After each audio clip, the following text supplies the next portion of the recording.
Bismillahirrahmanirrahim. Tabarakalladzi nazzalal furqana ala 'abdihi liyakuna lil 'alamin nadhira. Allahumma shalli wa sallim ala sayyidina Maulana Muhammad wa alihi wasallim asma'in amma ba'du. Dulu saya di Sarang itu pernah rois takrib, rois Fathul Mu'in. Tapi yang menjadi saya tambah alim itu gara-gara gejolokan bapak begini. Hak dhisik ana wong imami saking semangate ngapalno hal ataka haditsul ghasyiyah. Jumat itu karena dia ingin keren ya pakai surat panjang gitu. Terus dia datang ketika takbir langsung baca Bismillahirrahmanirrahim hal ataka haditsul ghasyiyah. Makmumnya bilang subhanallah. Karena dia agak pede dengan surat yang panjang diganti qul ya ayyuhal kafirun. Makmumnya masih bilang subhanallah. Sampai berkali-kali diganti surat qul ya makmumnya tetap bilang subhanallah. Karena nggak tahu caranya mengingatkan kalau imam itu tidak baca Fatihah. Karena ada satu cara yaitu kon ngelingno ngangge napa? Subhanallah. Akhirnya wonten makmum sing nekat ora maca Fatihah. Nah, pertanyaan bapak saya, kamu harus berani istihad merubah hanya satu pakem mengingatkan imam itu pakai subhanallah. Karena kalau kasus seperti ini nggak cukup diingatkan subhanallah. Niki adik-adik kira-kira batal mboten ngelingno imam muni ora maca Fatihah. Kalau sampean bilang batal berarti nggak ada solusinya. Kalau bilang sah itu beberapa kalimat yang dalam pakem sholat itu napa? Membatalkan. Sampean milih batal apa enggak? Nggak polling saja kayak pemilu. Sampai saya tuh cari-cari, akhirnya ketemu juga di kitab Mizan Kubro diterangkan oleh Imam Malik bahwa kalamul musolli itu ngomong, kalau itu manfaat, tapi jangan ditiru loh ya. Dan darurat, ya, dan darurat, maka itu boleh dan tidak membatalkan sholat. Misalnya imam sholat kemudian di bawahnya ada bom atau ada ular kobra, kalau nggak ada cara ya mau tidak mau harus diingatkan pakai kalimat. Karena kalau subhanallah tok nanti gonta-ganti surat saja. Tahu-tahu mati dipatok ular apa? Kobra. Sehingga dari gejolokan-gejolokan seperti itu akhirnya saya berpikir sampai saya nyari kitab-kitab Al-Madzhabul Arba'ah karena memang nggak cukup. Terus pertanyaan kedua kata bapak saya tentang tradisi misalnya orang-orang kampung kalau bikin batu bata itu dari tanah, kemudian kadang makjunun bisirjin, kadang dicampur dengan apa? Sirjin. Nggak usah diterjemah ini sambil latihan bahasa Arab katanya. Masa pondok internasional nggak bisa bahasa Inggris sama bahasa Arab? Makjun ya. Ternyata mazhab Syafi'iyahnya membolehkan atau nganggap alatut thaharah itu dua, al-ma' wa turab. Tapi ternyata dalam mazhab Hanafi termasuk alatut tathhir atau alatut thaharah itu an-nar, yaitu api. Alasan Abu Hanifah, orang mukmin yang banyak dosanya itu untuk masuk surga itu disucikan dulu di neraka. Artinya an-nar itu al-mutahhirah. Nar itu gunanya mensucikan. Sehingga batu bata karena sudah mengalami proses dibakar, maka berarti suci meskipun ma'junun bisirjin. Ya tapi jangan pakai tayamum, pakai apa? Nah, jadi kalau anda mandi junub atau nggak punya wudhu, kalau nggak ada turab sama apa air, ada solusinya yaitu wudhu pakai nar. Tapi itu jelas haram itu kalau itu karena nggak mungkin nggak ada turab itu nggak mungkin. Sehingga ini penting gejolokan-gejolokan para ulama, para guru ini penting karena ternyata para nabi itu menjadi pinter itu ya karena digojlok pangeran. Saya punya sekian contoh di kitab-kitab para wali.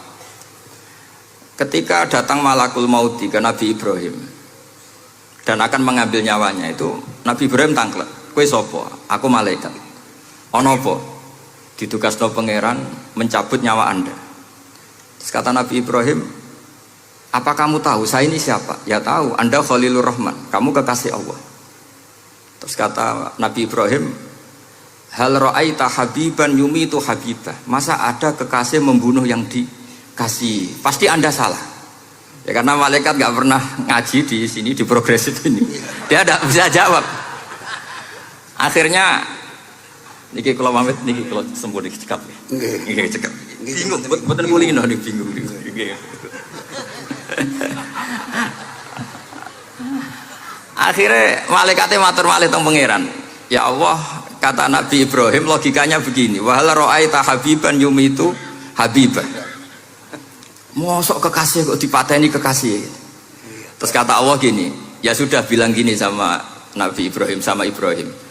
Wahal ra'aita habiban yakrahu ayyalqa habibah. Mosok kekasih kok ora siap ketemu sing dikasih. Akhirnya Israel datang lagi. Balik mana? Gini logikanya dibalik sekarang begini gitu. Wahal ra'aita habiban yakrahu ayyalqa habibah. Terus Ibrahim bilang oke ya nggak masalah sudah. Artinya apa? Kita ini diajari satu logika.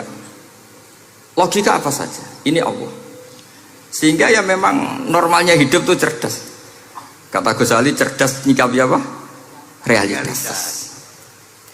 Ini penting saya utarakan. Saya punya sekian contoh kecerdasan para nabi. Saya berkali-kali cerita nabi yang sezaman itu sebetulnya 3, tapi yang ilmunya level itu hanya 2. Karena ada yang sezaman yaitu Ibrahim dan Lut. Tentu tidak level karena Nabi Lut itu pernah keponakan Nabi siapa? Ibrahim.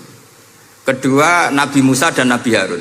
Tapi ini juga agak level karena Nabi Harun jadinya Nabi itu karena proposal Nabi Musa. Jadi proposal mulai dulu ya ada.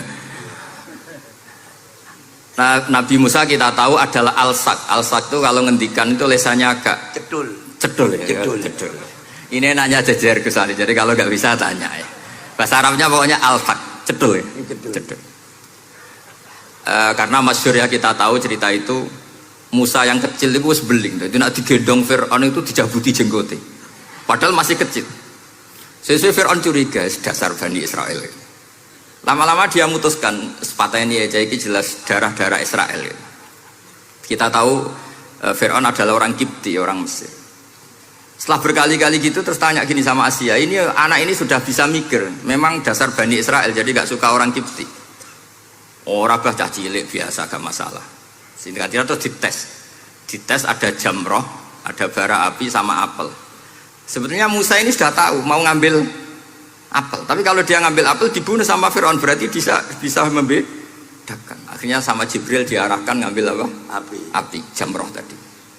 Akhirnya agak ditelan terus menjadi lesannya apa? Cedul. Sampai sepuh jadi nabi tetap begitu. Makanya beliau ngendikan Rabbi shrah li sadri wa yassir li amri wahlul 'uqdatam min lisani yafqahu qawli. Terus proposalnya itu tadi waj'al li waziram min ahli Haruna akhi.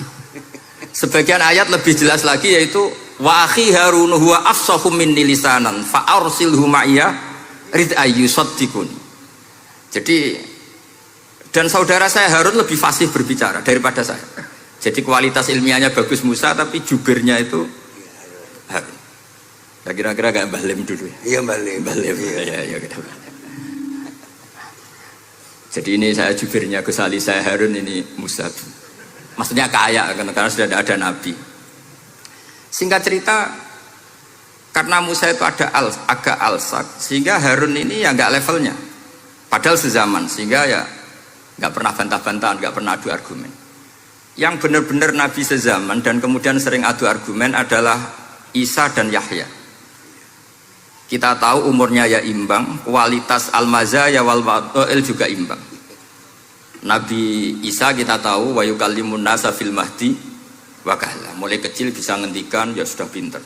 Nabi Yahya kita tahu ya Yahya khudil kitaba biquwah wa atainaul hukma sabiyya. Jadi sama-sama pinter. Wa hananan min ladunna wa zakah wa kana taqiyya.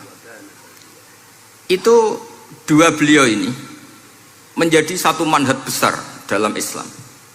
Itu kalau main ke salah satu kampung, itu Nabi Isa tanyanya aneh.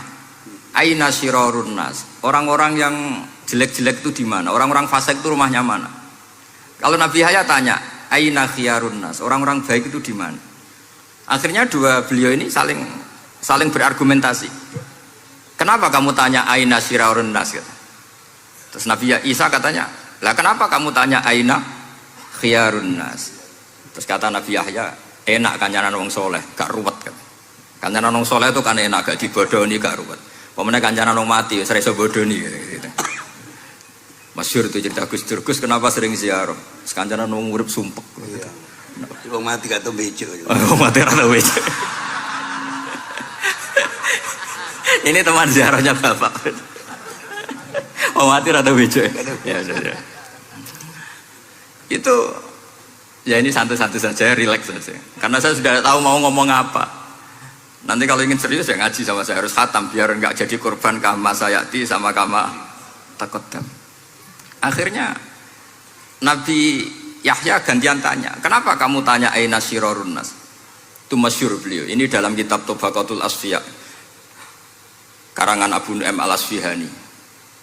Riwayat Sufyan bin Uyainah gurunya Imam Syafi'i. Jawabnya Nabi Isa unik. Ana an-nabiyyu, saya ini nabi, bimanzilatit tabib. Nabi itu ibarat dokter. Udawil mardo, di mana-mana dokter itu cari orang sakit. Makanya di NU itu banyak kiai-kiai yang nangani orang-orang fasik. Dakwah nih gue wong nakal-nakal itu ya ada khazanahnya, asal gak keterusan katut gitu saja. Jadi kalau kamu niru Gus Mek itu sebenarnya konsepnya satu, asal ada bukti jadi wali dan tidak katut. Kalau ndak ya sudah usah. Gak usah wae kata Gus Ali sudah. Kalau gak kelasnya jangan. Sehingga dua beliau itu jadi khazanah besar. Misalnya Anda jadi kiai di daerah-daerah yang Islamnya sudah maju. Mungkin Anda ini hanya mendapat fasilitas dari Islam. Makanya saya sendiri secara pribadi, misalnya kecelok pinter, tah ranking, tah juara musabaqah tilawatil Quran, kadang dari sekian prestasiku untuk umroh mendapat. Karena kita punya prestasi di daerah yang prestis. Sementara teman-teman kita, makanya ini kalau ada santri progresif yang nggak pinter, tak kasih ijazah, tak kasih support. Barokahnya tidak pinter, akhirnya hidup di daerah tertinggal. Barokahnya hidup di daerah tertinggal, Anda muassisul ma'had, Anda muassisul masjid. Sing prestasi hanya mendapat dari negara, yang tertinggal malah memberi kontribusi. Akhirnya apa? Lama-lama ini yang prestasi coro Jawa ngatok tomak. Saya dapat apa? Sementara yang di desa tertinggal saya bisa memberi apa? Sehingga Allah bikin wong bodoh itu ada rencana besar pikir. Jadi mau orang bodoh itu gak ada orang-orang santri yang hidup di daerah-daerah apa?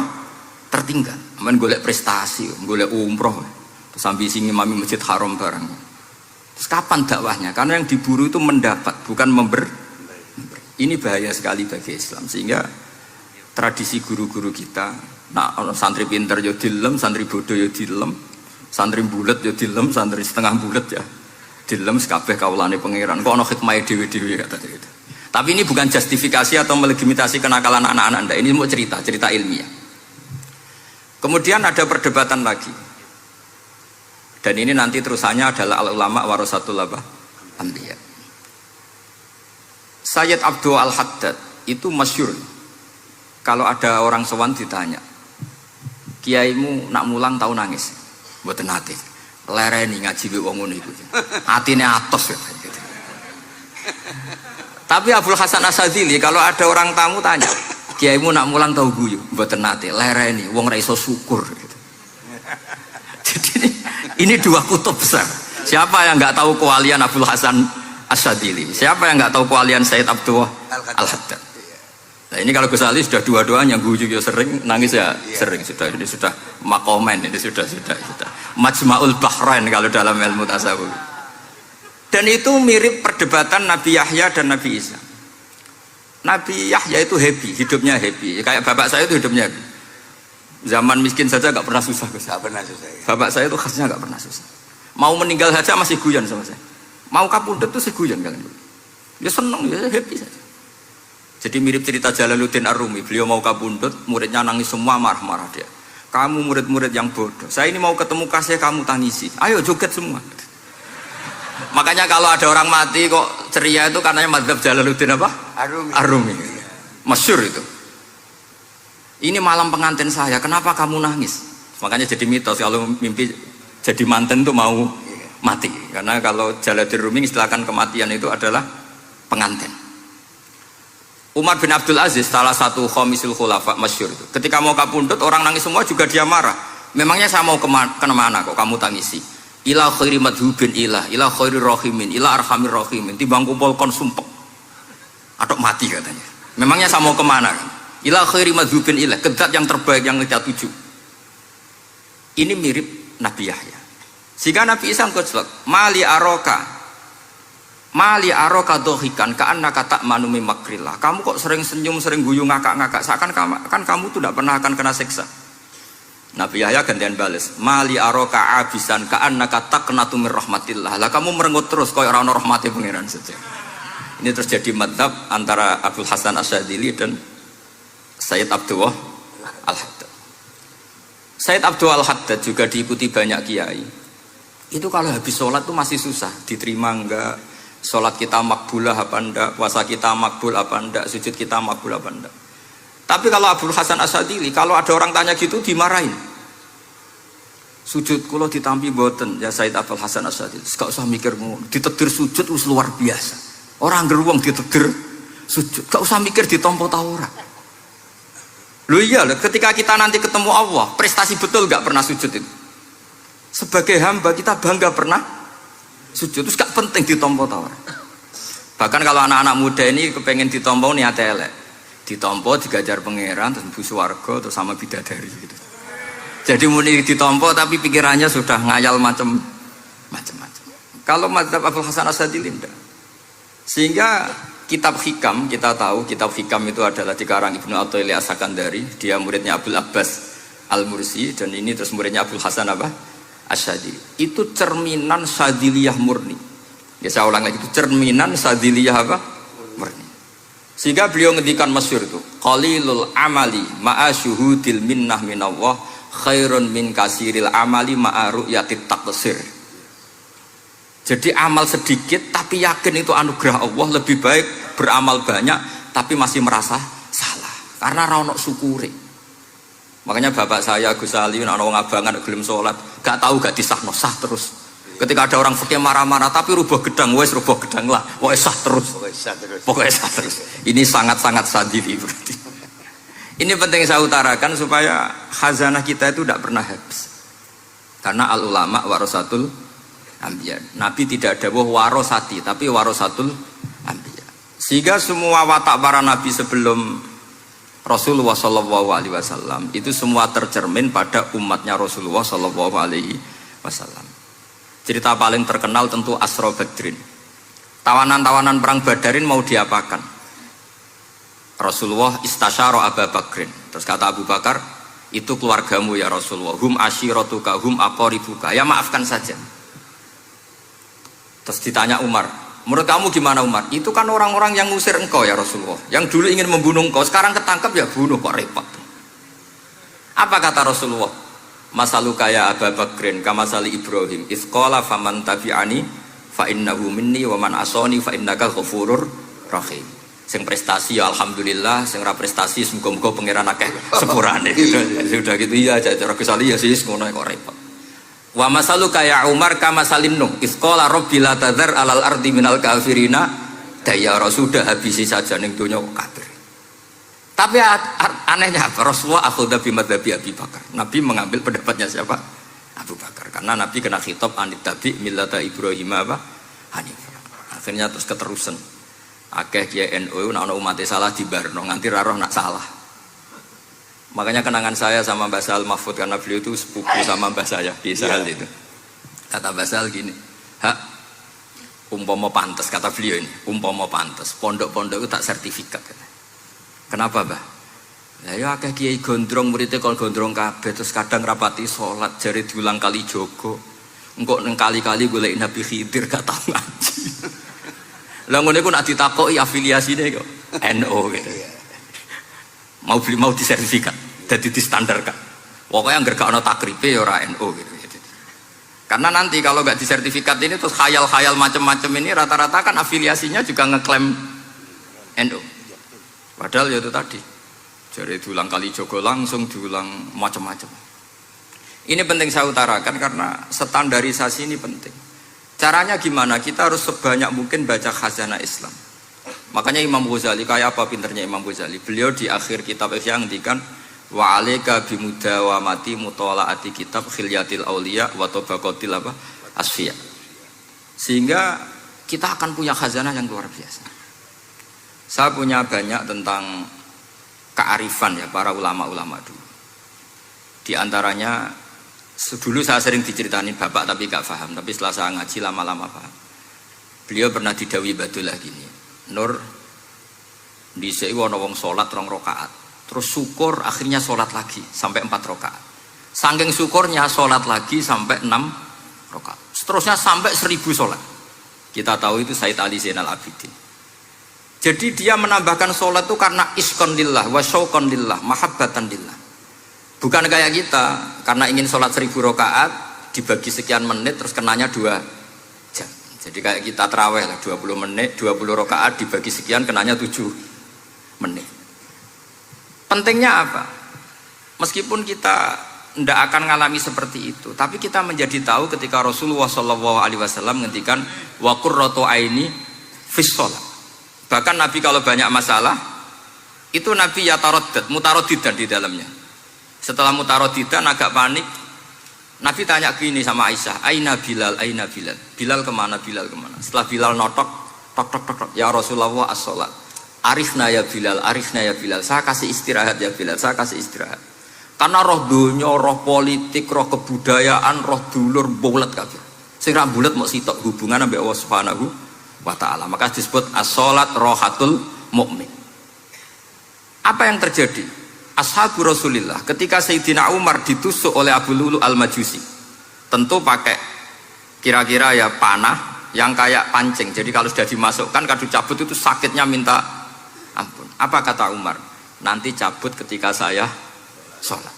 Karena sekali sholat dan setelah itu dicabut nggak terasa. Ya, kalau sholat kita ada nyamuk ya sudah. Ini penting saya ceritakan sampai ada wali ditawarin Allah, silahkan masuk surga, tanya, ya Allah di surga ada sholat enggak?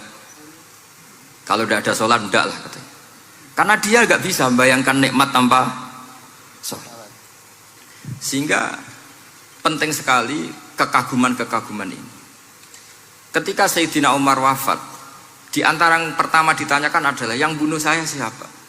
Itu Hulamul Mughirah, Abu Lulu al-Majusi. Beliau spontan langsung ngendikan gini, Alhamdulillah alladzi ja'ala maniyati biyadi rajulin lam yasjud laka sajdatan tuhajuni biha yaumal qiyamah. Matur nuwun Gusti, saya dibunuh oleh orang yang enggak pernah sujud. Kalau saja dia pernah sujud, saya tidak berani maksudkan dia. Jangan-jangan sujud itu engkau terima kemudian dia min ahlil jannah. Kayak apa pentingnya kenangan sujud? Rasulullah juga pernah ngendikan nanti kalau dunia sudah ruwet, as-sajdatul wahidatu khairun minad dunya wa ma fiha. Satu sujud lebih baik ketimbang dunia seisinya. Karena itu kelayakan kita sebagai hamba.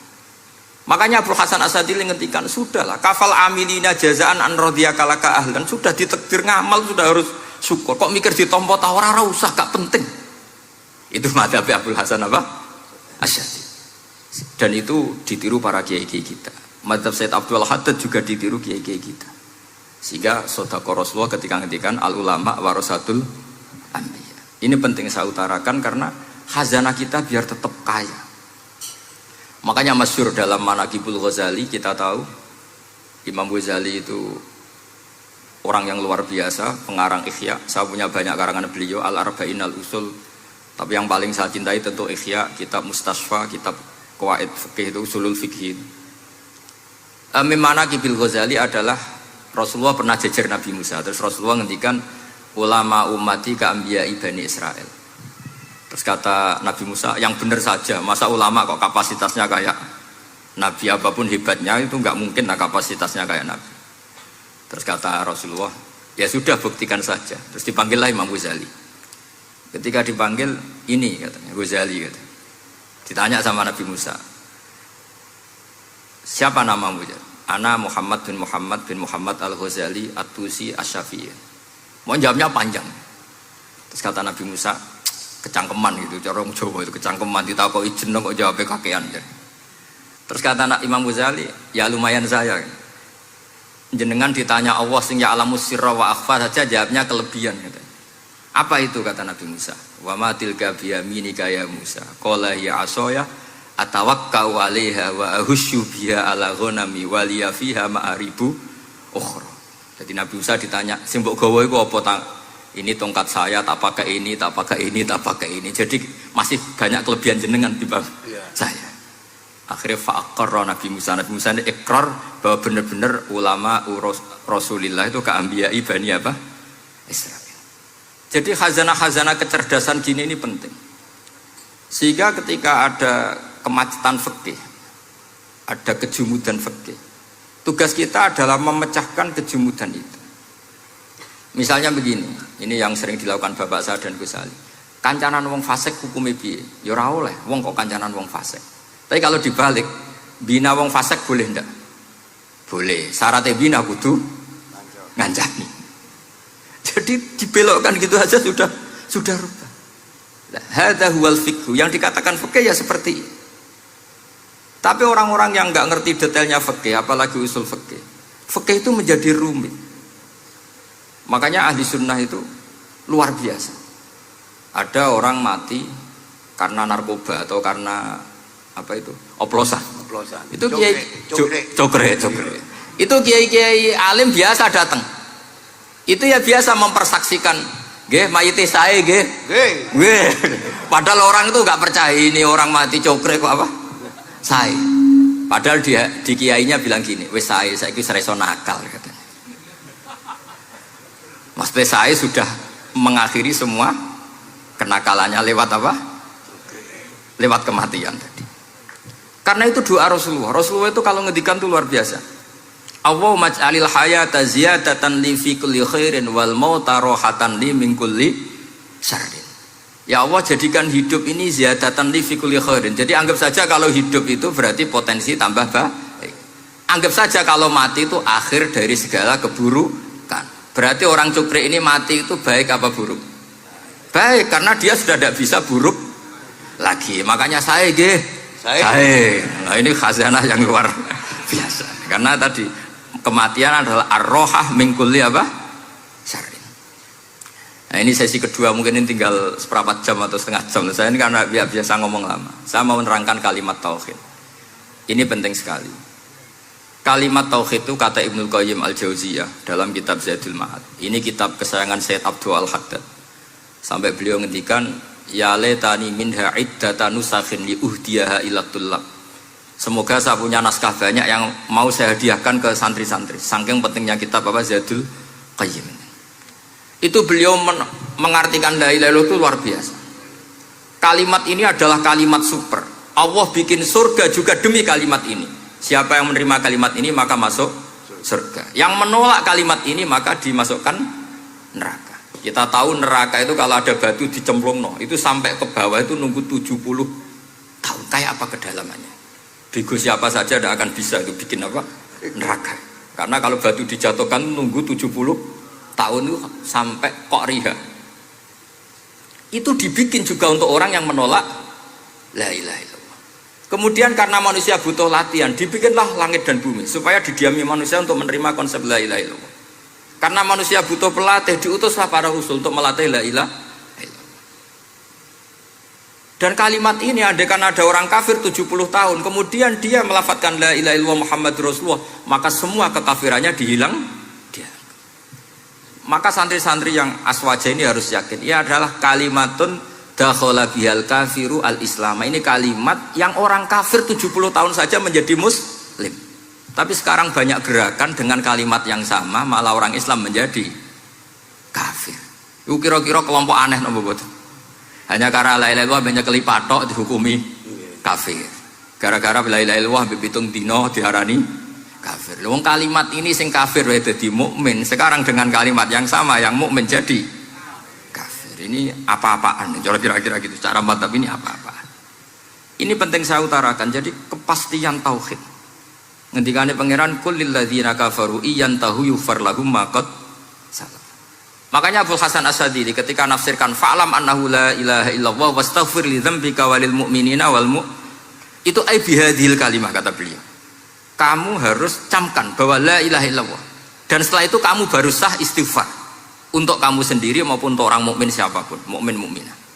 Kita tahu andaikan kita punya keluarga kafirah atau murtadah, sah nggak diistighfari? Tidak sah. Tapi sefasik apapun asal dia min ahli tauhid maka sah diistighfari karena fa'lam annahu la ilaha illallah wastaghfir lidzambika walil mu'minin. Jadi sahnya mengistighfarkan orang lain hanya dengan satu syarat, yaitu dia min ahli la ilaha illallah Muhammadur Rasulullah. Sehingga dalam cerita-cerita kewalian, dan ini saya percaya cerita ini karena saya pernah menemukan di Musnad Ahmad, saya menemukan di Ithaf syaratnya Ihya, juga di kitabnya Said Muhammad Abu Abdul Farad itu. Dulu itu ada wali yang tukang bikin Istanbul itu. Pernah dengar tuh Istanbul itu yang Quran kecil itu. Kalau sekarang kan dibikin masif, 5.000-an. Kalau dulu masih asli. Itu Kiai Sarbini itu kayak Mbah Khalil Bangkalan. Jadi karena dia orang penting itu, nak diundang orang itu, ya engkau nak ditakoki pangeran muni rombongan. Jadi kayak Mbah Khalil juga Mesir gitu. Terus ditinggal lagi. Engkau takoki pangeran muni ngenteni Mbah Khalil, ngenteni rombongan. Ya sudah gitu dong. Tapi karena beliau terkenal wali ya. Singkat cerita kalau Sohibul Bait ini nggak terima karena pas 7 hari sampai di sebelah sapi apa-apa ternyata dia tahlilnya sebentar. Terus kata beliau, ya sudah semua makanan itu ditimbang pakai pohon kelapa. Yang satu kosongin katanya. Kifatul mizan yang satu atau kafatain mizan yang satu dikosongin. Beliau datang yang bikin Istanbul tadi. Bilang bis itu sudah jumpat kata. Sudah tinggi bismillahnya. Terus kata beliau, bismillahku ra genep ae wis ngalahno pakananmu, apalagi genep kata.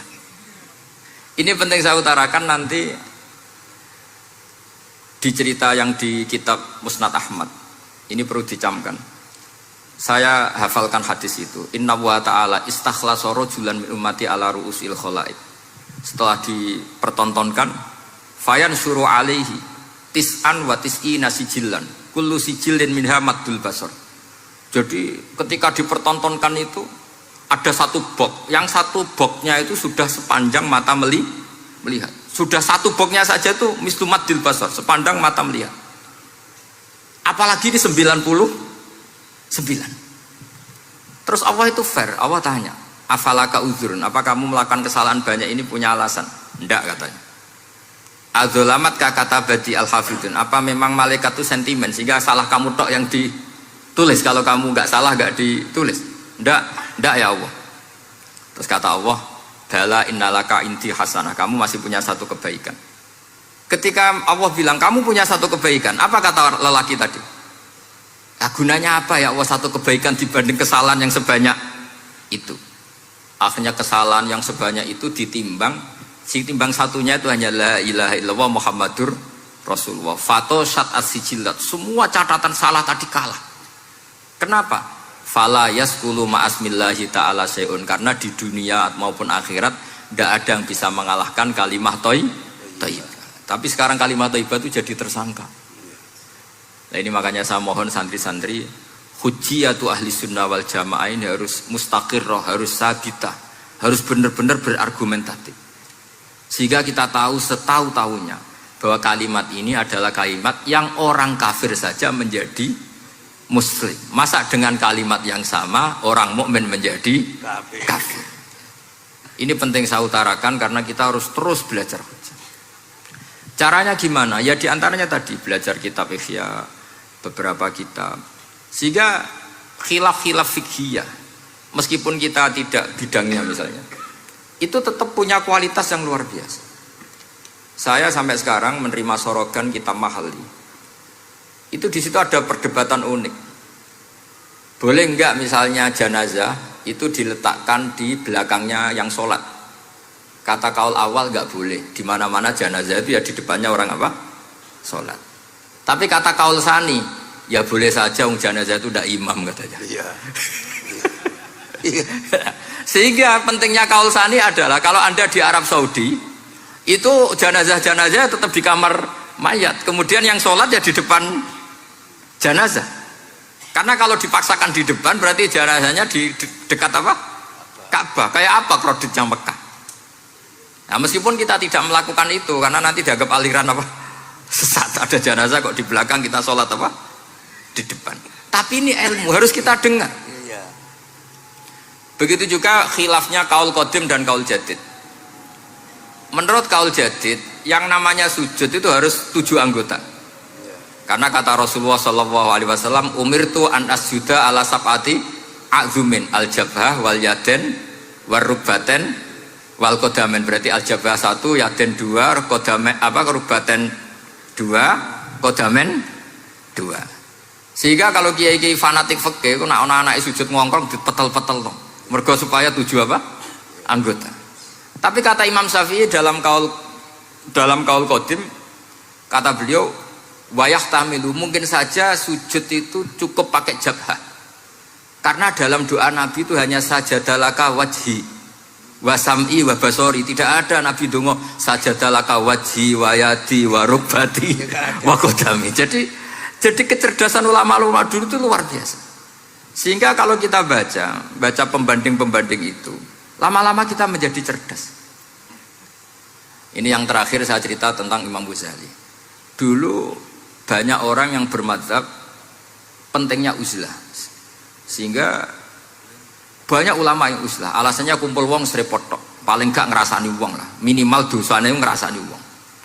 Singkat cerita banyak ulama yang uzlah. Kemudian umat ini dipimpin aliran-aliran sesat. Terus ulama yang uzlah-uzlah itu diparani sama ulama yang sudah jadi wali. Ya akalatal hasis, karena dia di hutan sehingga makannya hanya rerumputan. Taraktum ummata Muhammadin sallallahu alaihi wasallam fi aidil mubtadi'ah. Betul uzlah itu baik, tapi membiarkan umatnya Nabi dipimpin orang-orang yang sesat. Makanya kita terima kasih sekali Gus Ali ada di antara kita, membimbing kita, membina kita. Jangan terus dunia wis rusak tinggal nawa tidak bisa. Ini ummatur Rasulillah, ummatun marhumah, ummatun mahfudhah, ummatun mar'iyah. Insyaallah apapun kondisinya kita tunggoni, baik dalam skala negara, masyarakat maupun kultural. Saya kira demikian. Wassalamualaikum warahmatullahi wabarakatuh.